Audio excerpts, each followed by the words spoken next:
conventional setting for video, but this is actually the second time I've tried to record this today. So this morning I was out and about, and I thought I would do a sort of walk and talk video like I had done when I was in Sendai back in February, but the lighting wasn't suitable, my hair wasn't working, and I was just being a little bit incoherent, so decided to make the video again. That's the good news. The bad news is that because of the way my day is scheduled, I have to do this while I'm driving. Otherwise, I don't know when I'm going to have time to make a video again, and I want to get this out soon. So, full disclosure, first of all, it's actually March 31st right now. So, it could be possible that between when I post this, which will likely be April 1st, because I'm, oh God, the stupid GPS lady's talking. I'm so sorry about that. I purposely waited until I was on the expressway because I thought she would be shutting up for a while, but apparently not. So don't mind me, or don't mind her rather, if she interrupts. But at any rate, yeah, so I don't know when I'm going to be able to make the video besides this, but okay, so I was talking about, I'm probably going to be posting this on April 1st or 2nd because I'm not a member of the Snapchat generation. It takes me a few days to do things. But at any rate, all of this to say that I guess it's technically possible things could be obsolete by the time April rolls around. I don't think that's going to happen. I wish it would. Because, of course, where we are right now is not a great place. So, first of all, tomorrow on April 1st, 2021, is when the Japanese school year begins. For those of you who are studying, be it at a university, a Japanese language school, what have you, you are not going to be able to enter Japan in order to start the April semester in person. And that is so unacceptable in general that, 3 months after they slam the border shut over variants that are already in the country, you know what I'm saying? They're already circulating. So they're trying to keep out something that's already in the country. They still haven't figured out a system to make this work for students or workers or romantic partners of the Love Is Not Tourism movement. However, they have decided that they're going to be able to allow athletes for the Olympics and their families and journalists and their families for a number of foreigners, probably between 100 and 200,000, to enter the country over the next few months for this zombie Japanese Olympics that's going to be a Japanese-only Olympics, this fuck shit I've been talking about for months and months and months. That is just such a joke, such an incredible joke. I mean, because, my problem with the Olympics taking place is not so much from the disease control perspective, because I personally believe that we as a human species have to get on with our lives. I'm sorry if that sounds, I'm actually not sorry if that sounds callous. Like, I've already spent enough of my life mitigating disease and sacrificing for others. Like, I'm not getting any younger. I'm still in the prime of my life technically, but I'm not going to wait till I'm 40 to be free again. So sorry. But at any rate, my objection to the Olympics is not the Olympics being held at all. My objection to the Olympics is not coronavirus. My objection to the Olympics is that the entire raison d'etre for holding the Olympics instead of canceling them outright was to signify humanity's triumph over the coronavirus. If Japan is going to lock out all foreigners, as it said it's now going to, and have this Japanese-only Olympics that's basically only going to be a virtual extravaganza, that is tantamount to an admission of defeat. So it just sort of defeats the purpose of holding the Olympics in the first place. So I have a problem with that. But then for Japan to be like, oh, it's not safe for foreigners to come in and study and work and be with their romantic partners. Foreigners who, by the way, are going to obey quarantine because now there are laws in the books where if you're a foreigner and you don't obey quarantine, you can have your visa canceled, you can be deported from the country, and you can actually be banned from entering for a number of years. Y'all are not safe to come in. We're not safe to come in. But all these Olympic athletes who aren't even going to have to quarantine and who are going to have these, ostensible limits put on their movements, but I don't know how they're going to end up tracking them, they're totally fine. The hypocrisy, the stupidity, the incompetence, it's unbelievable. And I feel so bad for those of you who want to start your studies, who want to start your lives in Japan. I feel bad for those of you who had been planning to come in April and you were bright-eyed and bushy-tailed and you had faith in the Japanese government because you didn't live through this last year and you didn't know you couldn't trust them. And I feel bad for those of you who have been waiting, who maybe couldn't come at the end of December before the borders closed again, and you got locked out, and you saw, okay, February 1st somebody will be able to come, and then March 1st somebody will be able to come, April 1st somebody will be able to come. I wish I had a concrete answer as to when at least the residence track is going to be reestablished. I don't. The good news is Davide from Gogo Nihon, who's a fabulous person and who's done so much for the education community, and I think by extension of that, Love is Not Tourism and workers throughout this crisis, he has started a Google survey. He has a video petition. He has a big LinkedIn post that's going super viral, just explaining the obvious to these 75,000-year-old Japanese officials who are evidently still hooked on phonics about why students need to be allowed in immediately.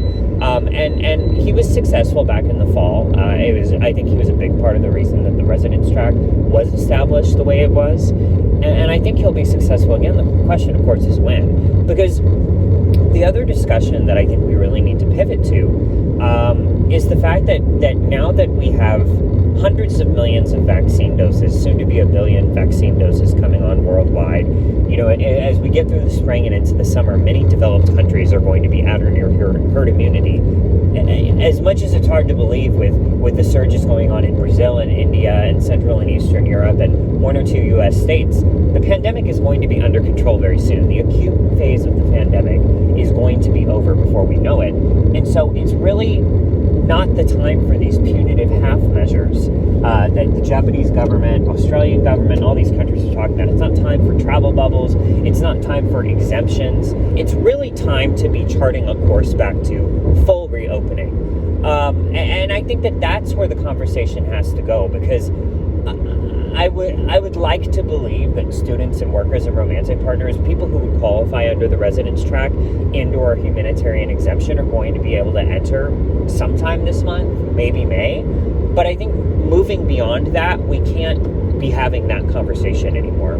There is no medical reason, there is no safety reason that traffic basically, from the left GPS lady, that full mobility can't be resumed, right? We have the rapid testing technology, we have the vaccines that we have now shown, at least the Pfizer vaccine and the AstraZeneca vaccine, not only do they stop severe disease and hospitalization, they stop transmission, they are at least somewhat effective against the variants. There's no reason to continue this charade any longer, so we have to push for full normalcy. And that gets me on my next topic, which is vaccine passports. Now, I know these are controversial, and I think people on both sides of it have good arguments. And I'm not really sure where I stand. I mean, I'm super pro-vaccine for all kinds of diseases, and for this one as well. I mean, but I guess for me, the way I see a vaccine passport, I don't think a vaccine passport should be necessary to go to a concert or to go to the supermarket or to do things in your normal lives. I do think it has a role, though, in international travel, just as vaccination always has. And I think that if the governments and the companies and the entities rolling out these vaccine passports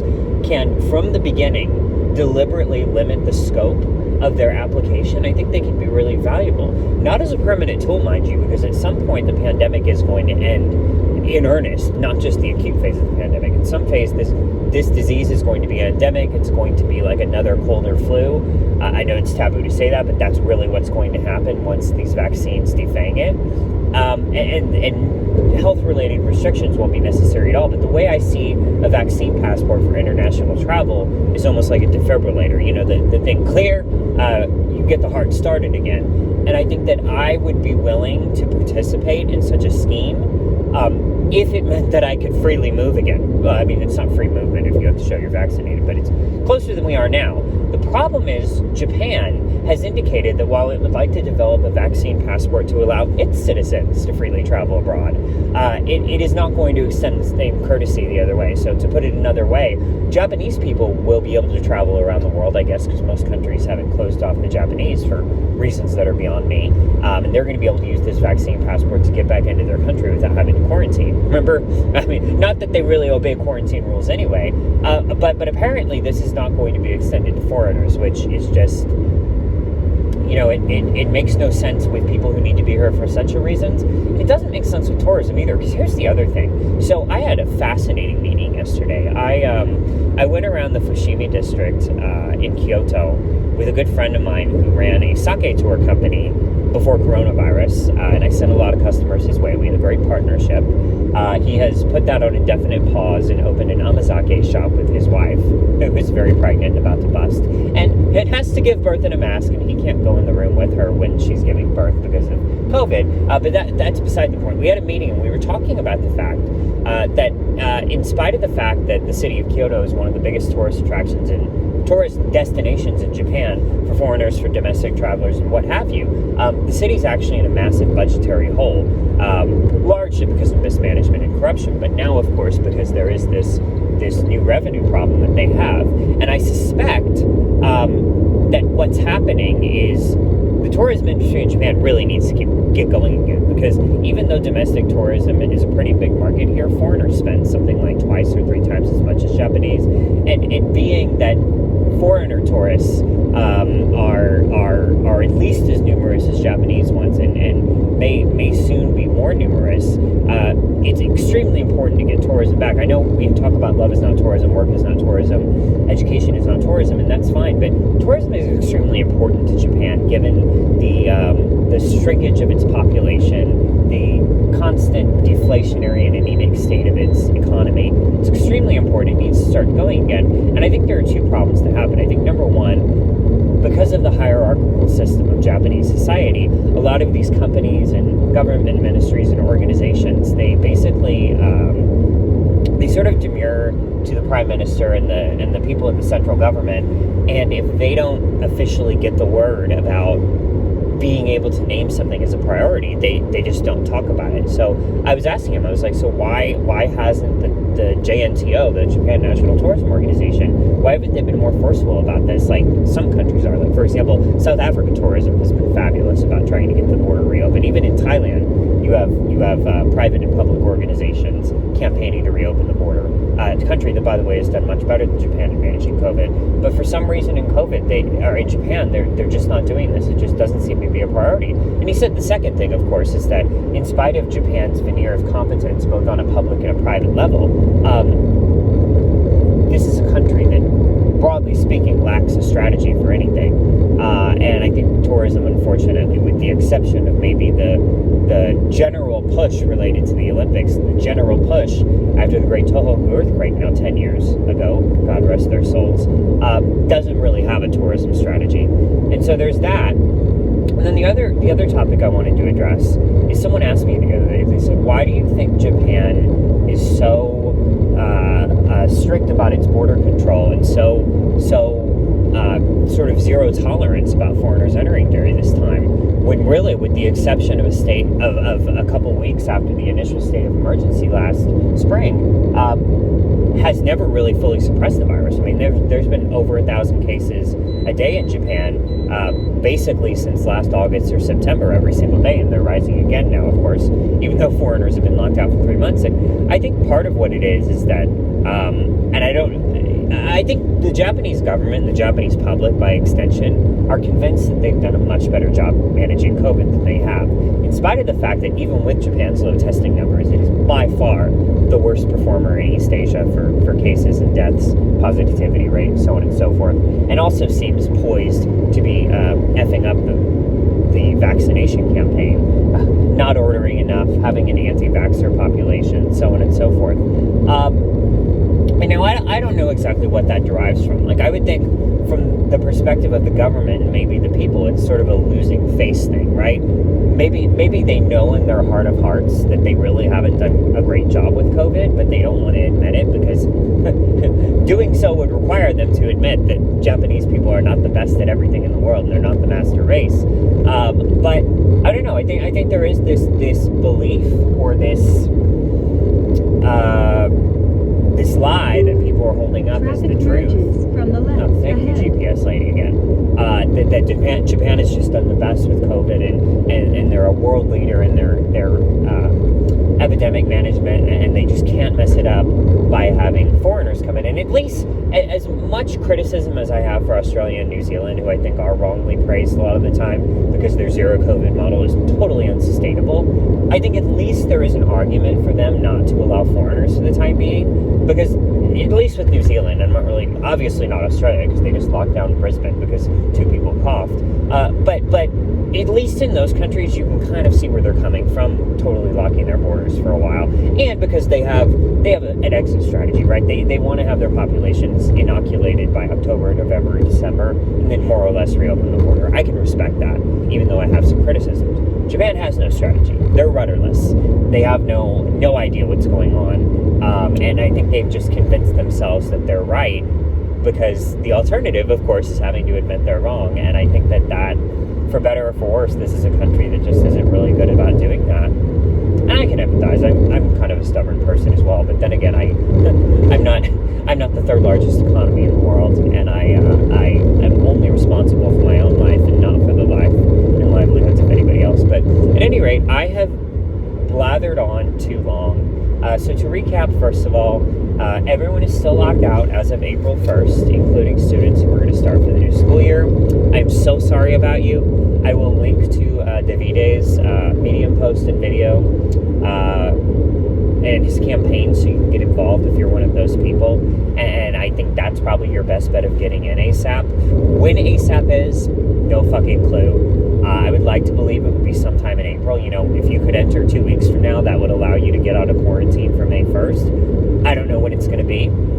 I think more broadly beyond this, we need to start talking about and start pushing the Japanese government more in the direction of a general opening. This is not to discount the validity of love is not tourism people, education is not tourism, work is not tourism people, but talking about the fact that at this stage in the game, with the medical tools we have, with the pandemic where it is on the cusp of being defeated, at least the acute phase, the time for half measures is over. Ain't going to be no travel bubbles. There isn't going to be any exceptions. Like, we need to just get going again. There's living and there's existing. There's saving lives and there's destroying livelihoods. And we've done all we can to limit the initial damage. And now a lot of our mitigation measures, I think, are just causing way more collateral damage than the disease itself would do. What else did I talk about? Vaccine passports. I consider that a defibrillator, something necessary to get travel started again, but not a permanent measure at all. I think it's ridiculous that Japanese people are going to be able to use them to go travel abroad and get back in the country, but Japan doesn't want to extend them to us. Traffic merges from the left ahead. The Olympics is just a total fucking hot mess. I still think it should be canceled. I'm not going to go to any of the matches. I'm not going to promote it. I've actually edited my page on my website, which is pretty popular, about the Olympics, and said, as of March 2021, I'm not updating this anymore because I'm not going to support this ridiculous Japanese-only Olympics. I hope it goes down as a stain on Japan's reputation. I hope it humiliates them. I hope it humiliates the leaders who pushed for it. And I hope Japan becomes the laughingstock of the world. I hope nobody watches the Olympics. And again, I'm sorry for the athletes. I respect them. I couldn't be an Olympic athlete, but ain't nobody got time for this digital Japanese-only Olympics bullshit. Anyway, I hope you guys are doing well. I'm sorry I don't have better news. I really was hoping I would. I hate just bitching and ranting for this whole video. I'll be back in May, obviously. I hope the news is better by then. What did I say in March? I said March comes in like a lion, goes out like a lamb. Didn't really go out like a lamb, but then there's also April showers and May flowers. I'm going to see some sakura right now, so I hope I have more flowers for you in May. I hope you're doing well. I look forward to reading your comments and receiving your messages on Twitter and via email and on my website. And I hope that if you are somewhere currently that has some sakura or other spring flowers, you get to enjoy them. I hope you can turn off the news for a while. I hope my video gave you the updates you need for a while. And I hope to see you here soon. I really do. I'm going to get back to driving now because I think GPS Lady is going to talk again soon. And I think my exit's coming up. So I'll talk to you guys in May. All right, bye.